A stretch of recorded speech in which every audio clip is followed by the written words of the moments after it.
पुराने समय की बात है। सबल नाम का एक व्यक्ति अपने जीवन से बहुत दुखी था।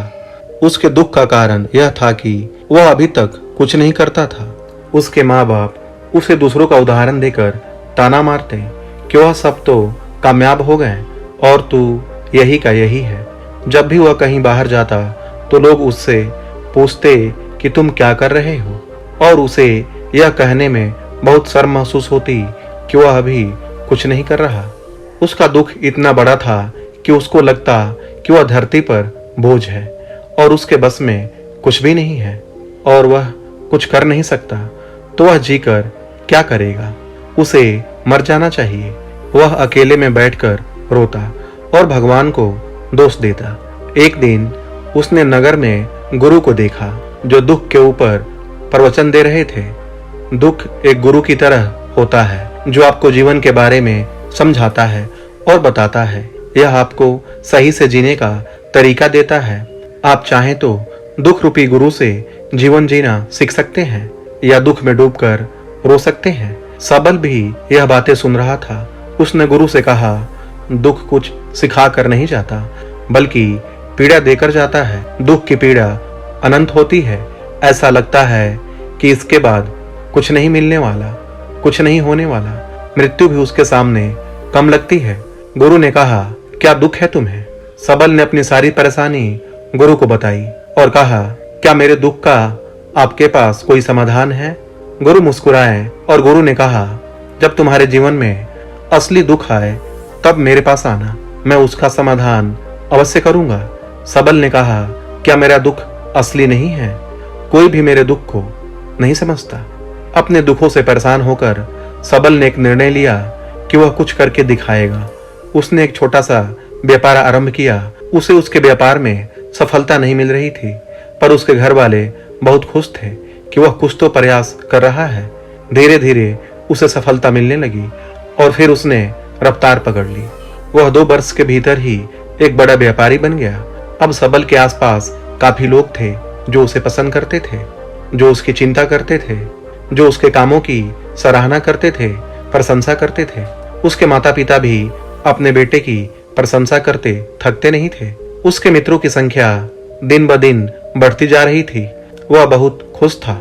सबल को पड़ोस के कुछ मित्रों ने उसे समझाया कि जब वह बड़ा व्यापारी बनकर इतना सुखी रह सकता है तो सोचो, अगर तुम इस नगर के, इस राज्य के सबसे बड़े व्यापारी हो जाओगे तो कितना सुख होगा।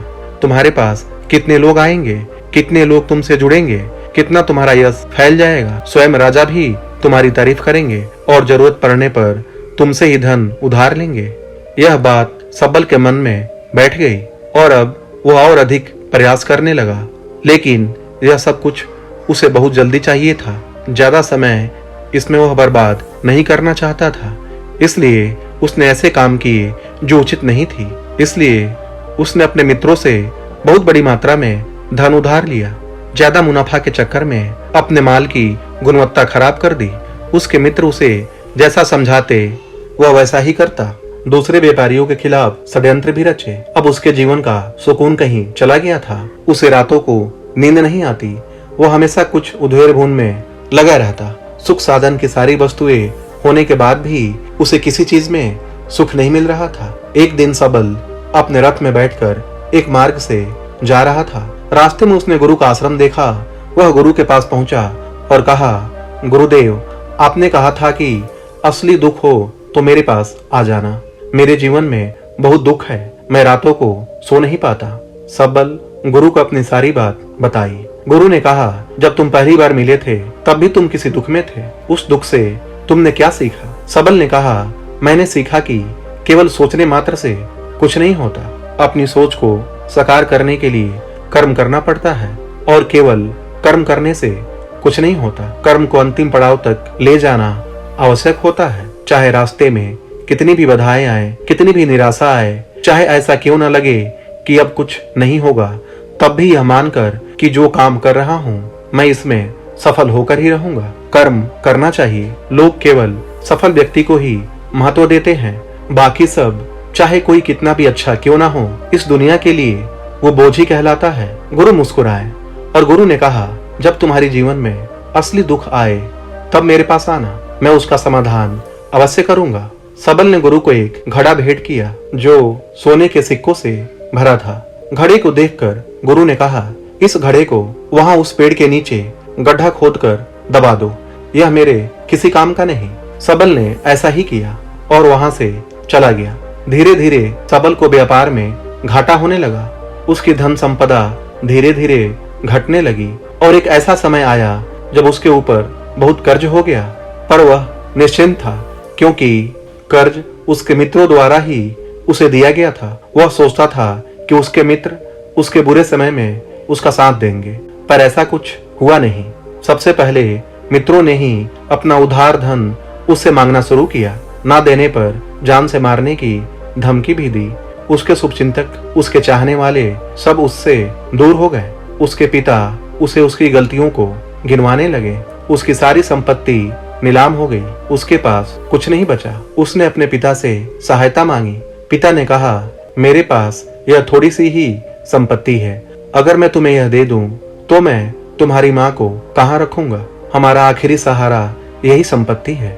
उसके जीवन में बहुत गहरा दुख था। उसके आसपास कोई भी ऐसा नहीं था जो उसे संभाल सके। लोगों से मिले इस धोखे की वजह से वह टूट गया था। लगता था कि जीने का कोई मतलब नहीं है, मृत्यु ही एकमात्र सहारा है। वह मरने के लिए एक नदी की तरफ जा रहा था। तभी रास्ते में उसे याद आया कि गुरु ने कहा था, जब उसके जीवन में असली दुख आए तो वह उनके पास आए और वह उसके दुख का समाधान करेंगे। सबल गुरु के पास गया और उसने गुरु को सारी बात बताई और कहा कि मेरे दुख का समाधान कीजिए।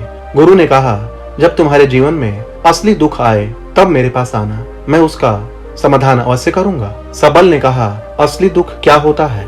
क्या अब जो मेरे जीवन में घट रहा है वह दुख नहीं है? गुरु ने कहा, पहले यह तो बताओ कि तुमने इस दुख से क्या सीखा? सबल ने कहा, जो लोग तुम्हारी तरक्की के साथ, तुम्हारी सफलता के साथ, तुम्हारे साथ साथ आए हैं वह तुम्हें धोखा देंगे, क्योंकि तुम्हारे बुरे समय में वह तुम्हारे साथ नहीं रहेंगे बल्कि तुम्हारा फायदा उठाएंगे। भरोसा केवल उन्हीं लोगों पर करना चाहिए जो तुम्हारे बुरे समय में, असफलता के समय तुम्हारे साथ खड़े हो। और ऐसे लोग बहुत कम ही देखने को मिलते हैं। जिन्हें मिलते हैं उन्हें हमेशा उनकी कद्र करनी चाहिए। कभी किसी के खिलाफ षड्यंत्र नहीं करना चाहिए। ईमानदारी और धैर्य के साथ काम करना चाहिए। गुरु ने पेड़ के नीचे गड्ढा खोदकर घड़ा निकाला जिसमें सोने के सिक्के भरे थे और वह घड़ा सबल को दे दिया और कहा, जब असली दुख हो तभी आना। सबल ने गुरु को प्रणाम किया, धन्यवाद दिया और वह घड़ा लेकर चला गया। उस धन से उसने दोबारा व्यापार शुरू किया और अब वह छोटा सा व्यापारी बनकर भी खुश था और ईमानदारी से काम करते करते वह एक बड़ा व्यापारी बन गया। हालांकि इसमें उसे अब कुछ समय लगा, लेकिन अब वह खुश था। उसका जीवन खुशियों से भरा था।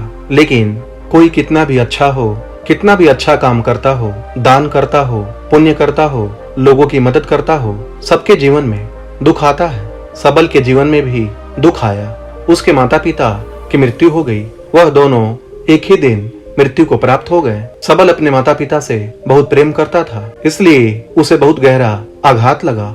वह उन्हें शमशान ले गया। वहां पर उनकी अंतिम क्रिया की। सबल ने उन्हें चिता में जलते हुए देखा। उसका मन बेचैन हो गया। उसके मन में हजारों सवाल खड़े हो गए। वह घर वापस आया तो उसने अपने माता पिता की संपत्ति को देखा जिसके लिए वह हमेशा लड़ते रहते थे। आज वह लवारिस पड़ी थी। उसकी देखरेख करने वाले, उसके लिए लड़ने वाले चले गए थे। उसके पिता ने जो भी इकट्ठा किया था सब यही रखा था। एक दिन पहले तक वह अपनी संपत्ति के लिए किसी से भी लड़ने के लिए तैयार थे, पर आज नहीं। सबल का मन बहुत बेचैन हो रहा था। लग रहा था जैसे कुछ खाली है, कुछ अकेलापन है, कुछ है जो समझ नहीं आ रहा। इसलिए वह गुरु के पास पहुंचा। गुरु ने सबल को देखते ही कहा, क्या कोई दुख है? सबल ने कहा, जीवन में वैसे तो कोई दुख नहीं है, सब ठीक है, पर आज मेरे माता पिता की मृत्यु हो गई और मेरा मन बहुत दुखी है। गुरु ने कहा, इसमें दुखी होने वाली क्या बात है? एक दिन सबके प्रियजनों को मर जाना है। जीवित तो यहाँ कोई ना रहा और ना कोई रहेगा। तुम भी एक दिन मर जाओगे। हो सकता है कल या कहो आज ही। जीवन का कोई भरोसा नहीं, तुम अभी भी मर सकते हो। सबल ने कहा, गुरुदेव आप यह क्या कह रहे हैं? मैं भी मर जाऊंगा, पर अभी तो मैं जवान हूँ। गुरु ने कहा, इस भ्रम में तो सब जीते हैं कि मृत्यु बूढ़ों को आती है, जबकि उनके सामने ही जवान मर जाते हैं। मृत्यु का किसी की उम्र से कोई लेना देना नहीं है। गुरु के मुख से यह बातें सुनकर सबल वहां से चुपचाप चला गया, पर उसका मन जैसे बेचैन हो गया था। वह कुछ खालीपन सा महसूस कर रहा था। दिन रात वह अपने बारे में ही सोचता रहता कि वह क्या कर रहा है, वह क्या है, क्यों है, कैसे है। क्या बस चीजों का उपभोग करना है और मर जाना है? उसे कोई जवाब नहीं मिल रहा था और उसका दुख बढ़ता ही जा रहा था। कुछ दिन बाद वह वापस गुरु के पास पहुंचा और गुरु को सारी बात बताई। गुरु मुस्कुराए और गुरु ने कहा, आज पहली बार तुम्हारे जीवन में असली दुख उत्पन्न हुआ है। वास्तव में यही है जो दुख कहलाने लायक है, कि हमें पता नहीं कि हम क्या कर रहे हैं, क्यों हैं, कैसे हैं, कौन है और हमें क्या करना है। सबल ने कहा, गुरुदेव मेरे दुख का समाधान कीजिए। गुरु ने कहा, हम सब अपनी जीवन भर क्या इकट्ठा करते रहते हैं? सबल ने कहा, गुरुदेव सभी लोग धन, संपत्ति, मान सम्मान, प्रेम, परिवार, मित्र, शत्रु, पद, प्रतिष्ठा इकट्ठा करते रहते हैं। गुरु ने कहा, क्या इनमें से कुछ भी इकट्ठा करके हम अपने साथ ले जा सकते हैं? सबल ने कहा, नहीं गुरुदेव, इनमें से कुछ भी साथ नहीं जाता। मेरे माता पिता के साथ कुछ भी नहीं गया, सब तो यहीं छूट गया। गुरु ने कहा, ध्यान से समझना, इस दुनिया में जिसे हम इकट्ठा करना है उसे हम इकट्ठा करते नहीं। जिसे हमें इकट्ठा करना है वह है हम खुद। हमें इस दुनिया में अपने आप को इकट्ठा करना है, ताकि जब हमारी मृत्यु हो तब हम एक हो सकें और अपने आप को पहचान सकें। हम बटे हुए हैं प्रेम में, नफरत में, क्रोध में, क्रूरता में, धन में, संपत्ति में, पद में, प्रतिष्ठा में, सम्मान में, पहचान में, धर्म में, जाति में, दूसरों को लूटने में और अपने आप को लुटाने में, और ऐसे ही हजारों लाखों छाओं में, वासनाओं में हम बटे पड़े हैं। हम टुकड़ों में जीवन जी रहे हैं। हमारी चेतना कभी एक नहीं हो पाती। हमारी ऊर्जा शक्ति बिखर गई है, इसलिए हमारे पास इतना भी समय नहीं है, इतनी भी शक्ति नहीं है कि हम मुड़कर अपनी ओर देख सकें। वास्तव में लोग जीवन भर जिन्हें दुख कहकर चिल्लाते रहते हैं और उनका समाधान खोजते रहते हैं, उन्हें उनका समाधान कभी मिलेगा नहीं, क्योंकि जिन्हें वह दुख कहते हैं वह दुख है ही नहीं। इसलिए यहाँ किसी को कभी उनके दुख का समाधान नहीं मिलता। वह बस एक परिस्थिति से छूटकर दूसरी परिस्थिति में फंस जाते हैं। जैसे वह पहली समस्या में रो पड़ते थे, वैसे ही वह दूसरी समस्या में रो पड़ते हैं। हमेशा ही एक ही समाधान नजर आता है, वह है मृत्यु, पर वह भी कोई समाधान नहीं है। इसलिए इन सबका अगर परम समाधान चाहिए तो अपने आप को इकट्ठा करो, अपने आप को पहचानो, अपनी ऊर्जा को इस संसार से वापस खींचो, उसे एकत्रित करो, अपने ऊपर ध्यान दो। मृत्यु से पहले अपने आप को पहचान लो, ऐसे ही बिखरे हुए मत चले जाना। सबल ने कहा, तो क्या गुरुदेव हमें यह संसार छोड़ देना चाहिए? अपनी इच्छाओं को मार देना चाहिए? धन संपत्ति इकट्ठा नहीं करनी चाहिए? क्या हमें यहाँ किसी से प्रेम भी नहीं करना चाहिए? गुरु ने कहा, तुमसे इच्छाएं, कामनाएं और वासना ऐसे ही निकलती है जैसे पहाड़ से कोई पत्थर गिर रहा हो, जिस पर पहाड़ का कोई नियंत्रण नहीं है सिवाय देखने के और परेशान होने के। जब तुम एकत्रित हो जाते हो तब जो भी तुम करते हो सब नियंत्रण में रहता है, तब इच्छाएं भी तुम्हारी इच्छा से निकलती है। सबल ने कहा, गुरुदेव आपने मेरे सच्चे दुख का निवारण कर दिया, आपका बहुत धन्यवाद। अब मैं अपने आप को एकत्रित करूंगा। मानव शरीर में बहुत ऊर्जा है, बहुत शक्ति है, पर यह बेकार की चीजों में बटकर रह गई है, व्यर्थ की चीजों में लगी रहती है। यह ऐसे ही है जैसे एक शक्तिशाली मशीन किसी बच्चे के हाथ में दे दी गई हो। जैसे आपने कभी देखा होगा, बच्चे कभी कभी बाइक पर या कार में बैठकर उसे चलाने का नाटक करते हैं, क्योंकि उन्हें इतना ही पता है। ऐसे ही हम शरीर को चला रहे हैं। इसकी सही शक्ति का इस्तेमाल तो हम कभी कर नहीं पाते। खुद को एकत्रित करने का मतलब यह नहीं होता कि हम संसार छोड़ दें। सन्यासी हो जाएं या झोला उठाकर कहीं चले जाएं या अपने लिए या अपने बच्चों के लिए धन संपत्ति ना इकट्ठा करें।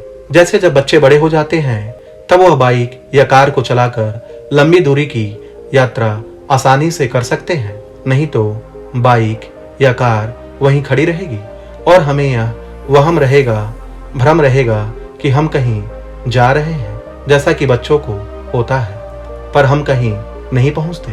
दोस्तों, यह कहानी कैसी लगी हमें कमेंट बॉक्स में जरूर बताएं और अगर वीडियो पसंद आई हो तो लाइक करें, शेयर करें और चैनल को सब्सक्राइब करें। धन्यवाद।